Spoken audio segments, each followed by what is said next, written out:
നേരത്തെ പറഞ്ഞുകൊണ്ടിരുന്ന ആ ഞെട്ടിക്കുന്ന വാർത്തയിലേക്ക് തന്നെയാണ് നമ്മൾ വീണ്ടും എത്തുന്നത്. കേരള സ്റ്റോറി എന്ന സിനിമ ഇറങ്ങിയപ്പോൾ ഇത് യാഥാർത്ഥ്യമല്ല, കേരളത്തിൽ IS റിക്രൂട്ട്മെന്റ് ഇല്ല എന്ന് പറഞ്ഞവർ ഈ വാർത്ത ശ്രദ്ധിക്കുക. കാരണം കേരളത്തിൽ വീണ്ടും IS റിക്രൂട്ട്മെന്റ് ശ്രമം. 16 വയസ്സുകാരനെ IS ചേരാൻ വേണ്ടിയിട്ട് നിർബന്ധിച്ചത് സ്വന്തം അമ്മയും രണ്ടാനച്ഛനുമാണ്. ഇവർക്കെതിരെ UAPA പ്രകാരം കേസെടുത്തിട്ടുണ്ട്. ഇത് അകലെയൊന്നുമല്ല, തലസ്ഥാനത്താണ്, തിരുവനന്തപുരം വെഞ്ഞാറമൂട്ടിലാണ്.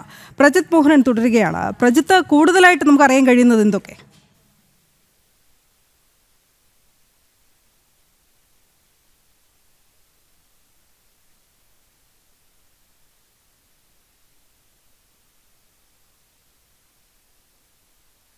അതായത് വെമ്പായം സ്വദേശിയായ ഒരു യുവാവ് പത്തനംതിട്ട സ്വദേശിനിയെ വിവാഹം കഴിക്കുന്നു. ആ യുവതിയുടെ മകൻ 16 വയസ്സുകാരനെ IS ചേരാനായി നിർബന്ധിക്കുന്നു. ഇതാണ് ഈ പിന്നീട് ഈ കേസിലേക്ക് എത്തിച്ചേർന്നിരിക്കുന്നത്. എന്തായാലും പ്രജിത്ത് പറയൂ, തുടരാം.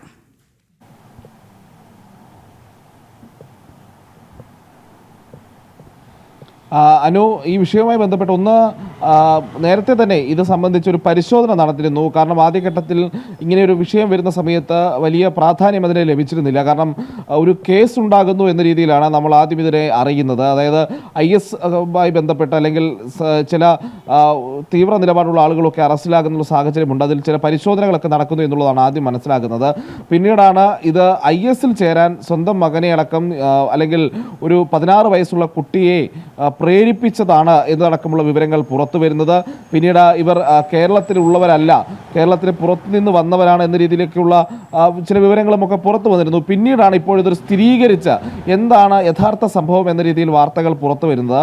അതിൽ ഏറ്റവും പ്രധാനമായി പറയേണ്ടത് ഒന്ന്, കേരളത്തിൽ തലസ്ഥാന ജില്ലയിൽ തന്നെ ഒരു 16 വയസ്സുള്ള ഒരു കുട്ടിയെ ഈ പറയുന്ന രീതിയിൽ IS ചേരാൻ പ്രേരിപ്പിച്ചു എന്ന് പറയുന്നത് വളരെ ഗൗരവമായി കാണേണ്ടതുണ്ട്. ഒന്ന്, തിരുവനന്തപുരത്ത് നിന്ന് നിമിഷയുടെ കാര്യം നമുക്കറിയാവുന്നതാണ്. നിമിഷ ഇപ്പോഴും അഫ്ഗാനിസ്ഥാനിലെ ജയിലിലുള്ളത് ഓർക്കേണ്ടതുണ്ട്. അങ്ങനെ കേരളത്തിൽ തിരുവനന്തപുരത്ത് നിന്ന് വീണ്ടും ഒരാളെ IS ചേരാൻ ഒരു പ്രേരണ ഉണ്ടായി എന്ന് പറയുമ്പോൾ തന്നെ അത് ഞെട്ടിക്കുന്നതാണ്. ഇത് വെമ്പായം സ്വദേശിയായ അമ്മയ്ക്കും രണ്ടാനച്ഛനുമെതിരെയാണ് ഇപ്പോൾ പോലീസ് UAPA കേസ് ചുമത്തിയിരിക്കുന്നത്. ഇതിൽ വളരെ പ്രത്യേകിച്ച് അല്ലെങ്കിൽ വളരെ എടുത്തു പറയേണ്ട ഒരു കാര്യം, ഇക്കാര്യത്തിൽ ഒരു കേന്ദ്ര ഇന്റലിജൻസിന്റെ പരിശോധന, IBയുടെ പരിശോധന അടക്കം നടന്നതിന് ശേഷമാണ് ഇത്തരത്തിലുള്ളൊരു നടപടി ഉണ്ടാകുന്നത് എന്നുള്ളത് നമ്മൾ അറിയേണ്ടതുണ്ട്. അപ്പോൾ വളരെ ഗൗരവമായി ഈ വിഷയത്തെ അന്വേഷണ ഏജൻസികൾ കാണുന്നുണ്ട്. അതിനുശേഷമാണ് ഇത്തരമൊരു നടപടിയിലേക്ക് പോയിരിക്കുന്നത് എന്നുള്ളതും മനസ്സിലാക്കണം. വെഞ്ഞാറമൂട് സ്റ്റേഷൻ പരിധിയിലാണ് ഈ സംഭവം.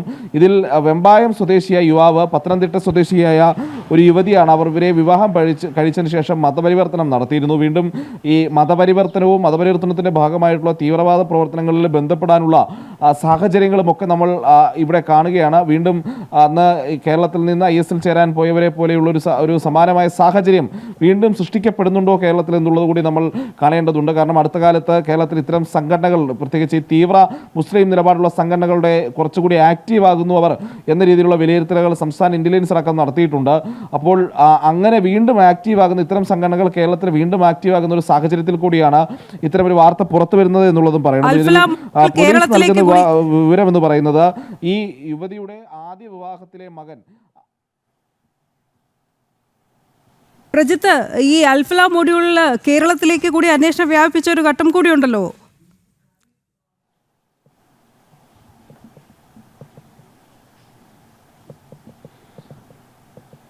അനു, അത് തന്നെയാണ്. അൽഫല മൊഡ്യൂളുകളുമായി ബന്ധപ്പെട്ട കേരളത്തിൽ പല രീതിയിലുള്ള സംശയങ്ങൾ നിലനിൽക്കുന്നുണ്ട്. അതിൽ ചില ഞെട്ടിക്കുന്ന വിവരങ്ങൾ കൂടി നമ്മൾ വരും മണിക്കൂറുകളിൽ പുറത്തുവിടുമെന്നുള്ളത് ഇപ്പോഴേ പറയുന്നു.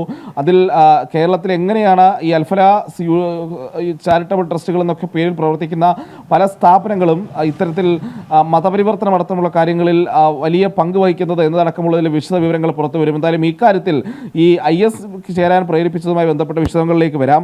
ഇതിൽ യുവതിയുടെ ആദ്യ വിഭാഗത്തിൽപ്പെട്ട മകനെയാണ് ഈ IS ചേരാൻ ഇവർ പ്രേരിപ്പിക്കുന്നത്. ഈ യുവതിയും രണ്ടാമത്തെ വിഭാഗത്തിലുള്ള ഭർത്താവും ഇവർ മതപരിവർത്തന ശേഷം ഇവർ UK താമസമാക്കിയിരുന്നു.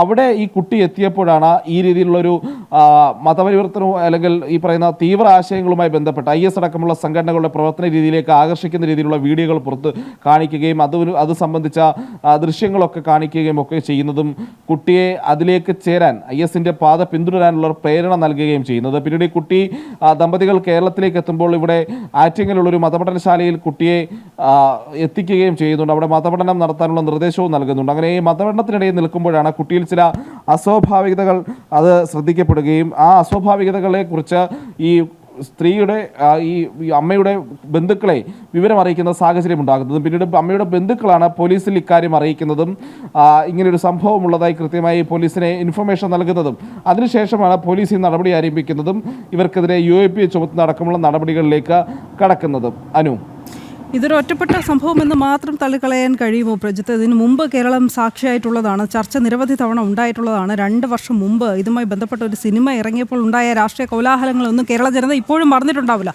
വീണ്ടും അതേ ജനതയുടെ മുമ്പിലേക്ക് ജീവിക്കുന്ന ഒരു സാക്ഷിയായി ആ കുട്ടി ഇപ്പോൾ നിലനിൽക്കുന്നു.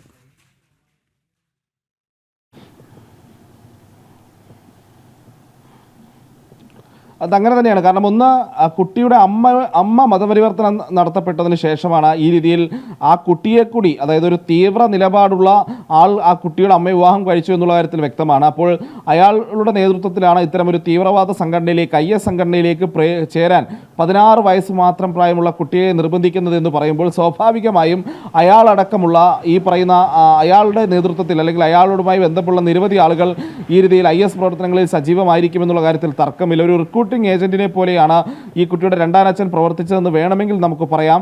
അപ്പോൾ സ്വാഭാവികമായും കേരളത്തിൽ വളരെ സജീവമായി ഈ മതപരിവർത്തനത്തിന് ശേഷമുള്ള തീവ്രവാദ പ്രവർത്തനങ്ങളിലേക്ക് കൊണ്ടുപോകുന്നതിനുള്ള ശ്രമങ്ങളും വ്യാപകമായി നടക്കുന്നു എന്നുള്ളതിൽ തർക്കമില്ല.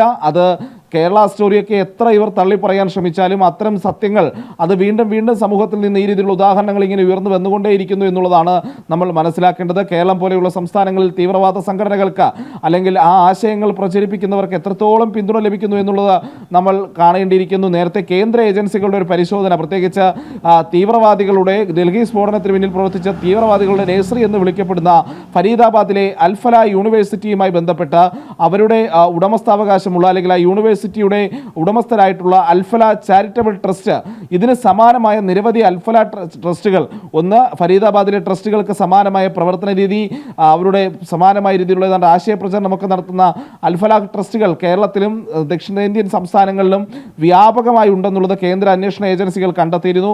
ഇതിന്റെ ഭാഗമായി കേന്ദ്ര ഇന്റലിജൻസ് ഒരു പരിശോധനയും ആരംഭിച്ചിട്ടുണ്ട്. ഇതിൽ IB അടക്കമുള്ള IB നേരത്തെ കേരളത്തിലുള്ള വിവിധ സ്ഥലങ്ങളിലുള്ള അൽഫല ട്രസ്റ്റുമായി ബന്ധപ്പെട്ടുള്ള വിവരശേഖരണവും ആരംഭിച്ചിട്ടുണ്ട്. സംസ്ഥാന ഇന്റലിജൻസും ഇത് സംബന്ധിച്ചുള്ള വിവരശേഖരണങ്ങൾ നടത്തുന്നു. ഇതിനിടയിൽ IBയുടെ ഉദ്യോഗസ്ഥർ കഴിഞ്ഞ ദിവസം തിരുവനന്തപുരത്തെ ഒരു അൽഫല എന്ന പേരുള്ള ഒരു ചാരിറ്റബിൾ ട്രസ്റ്റിന്റെ ആസ്ഥാനം സന്ദർശിച്ചിരുന്നു എന്നുള്ളത് സ്ഥിരീകരിക്കാത്തൊരു വിവരവും ഇപ്പോൾ പുറത്തു വരുന്നുണ്ട്. അക്കാര്യത്തിലൊക്കെ കൂടുതൽ വ്യക്തത നമുക്ക് പിന്നീട് നൽകാൻ കഴിയും. പക്ഷേ അപ്പോഴും ഈ വിഷയവുമായി ബന്ധപ്പെട്ട് ഇത്തരത്തിലുള്ള പരിശോധനകളും നിരീക്ഷണവും ഒക്കെ കേരളത്തിൽ വ്യാപകമാകുന്നതും ഏത് സാഹചര്യത്തിലാണ് എന്നുള്ളത് കൂടി ഒരു വ്യക്തമായ ഉത്തരമാണ് ഇപ്പോൾ ഈ 16 വയസ്സുകാരൻ്റെ കാര്യത്തിൽ സംഭവിച്ചിരിക്കുന്നതെന്ന് പറയാൻ വയ്യ. ചെറിയ കുട്ടികളെ പോലും തീവ്രവാദത്തിലേക്ക് തള്ളിവിടാനുള്ള ആസൂത്രിത ശ്രമം കേരളത്തിൽ നടക്കുന്നുണ്ട്. അതിന് ചില ചാരിറ്റബിൾ സംഘടനകളുടെയും ചില നമുക്ക് പൊതുവെ നിരുപദ്രകാരികളെന്ന് തോന്നാവുന്ന ചില മതസംഘടനകളുടെ നേതൃത്വത്തിലുമൊക്കെ നടക്കുന്ന വിദ്യാഭ്യാസ സ്ഥാപനങ്ങൾ, മദ്രസകൾ തുടങ്ങിയിട്ടുള്ള മറ്റ് സെന്ററുകൾ എന്നിവയൊക്കെ ഇതിൻ്റെ ഒരു റിക്രൂട്ടിംഗ് ഏജൻസികളെ പോലെ പ്രവർത്തിക്കുന്നുണ്ട്.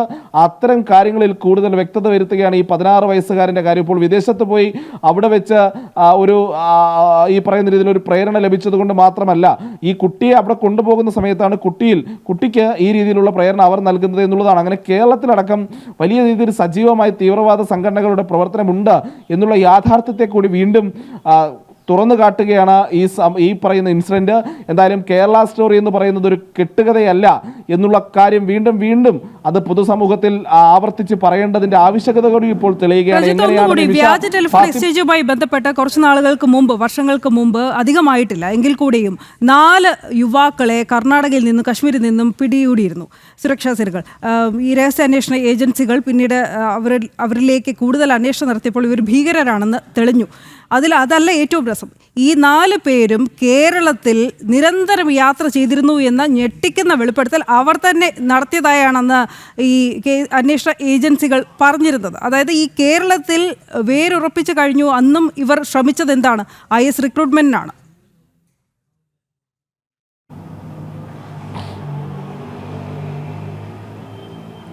നമ്മൾ വീണ്ടും വീണ്ടും പറയേണ്ട ഒരു കാര്യം, ഈ കേരളത്തിൽ ഇത്തരത്തിലുള്ള വിവിധ സംവിധാനങ്ങൾ പ്രവർത്തിക്കുന്നുണ്ടോ എന്നത് തർക്കമില്ലാത്തൊരു യാഥാർത്ഥ്യമാണ്.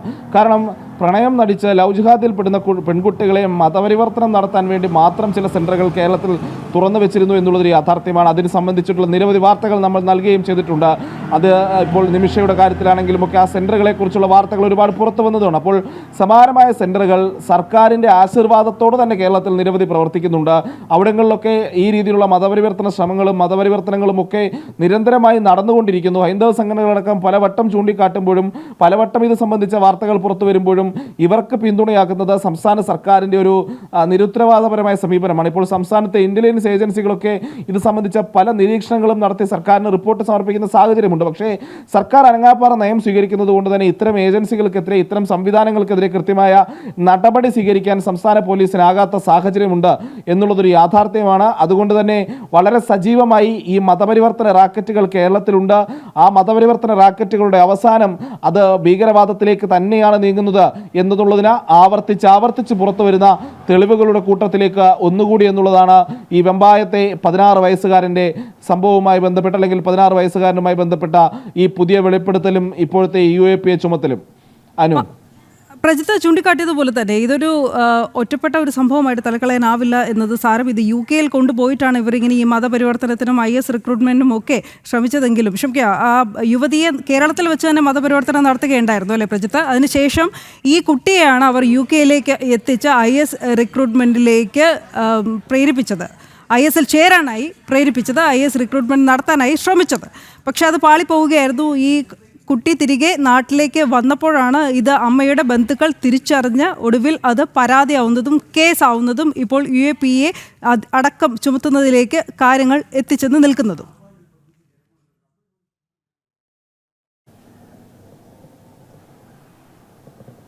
അങ്ങനെ തന്നെയാണ്. അതായത് ഒന്ന്, നമ്മൾ ഈ യൂറോപ്പ് കേന്ദ്രീകരിച്ച് വലിയ രീതിയിൽ IS-ന് പിന്തുണ വന്നത് നേരത്തെ IS-ൻ്റെ പ്രതാപകാലത്തൊക്കെ കണ്ടതാണ്.